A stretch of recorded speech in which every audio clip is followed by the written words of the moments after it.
শুটিংয়ে আসছি, শুটিং তো বাদ দেওয়া যাবে না। আরে বললো না যে আসার পরে আমি প্রোডাকশন ম্যানেজারকে বললাম যে আমি দাঁতে ব্যথা, আমার একটু নরম কিছু দাও। সেই শক্ত পরোটা দিছে, সেটা খাইছে যে দাঁত গেছে ভাঙ্গা।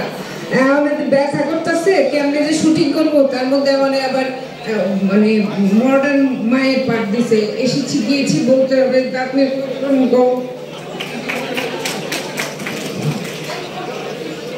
এই তোমার কি হয়েছে? এত ভাবার তো কিছু নাই, বলো কি হয়েছে, বলতে তো হবে। জানোসই তো আমি না পারি অভিনয় ছাড়তে, না পারি আমার অফিস ছাড়তে। গত মাসে আমার প্রমোশনটা আটকে গেছে, মাত্র 12 দিন অবসেন্ট করছি আমি অফিসে, আমার প্রমোশনটা এবার আটকে গেছে। বাসা থেকে তো সবাই আমার পারে তো বাইক করে দেয়, দেখা অভিনয় ছাড়ুন না, দেখো না। গুড।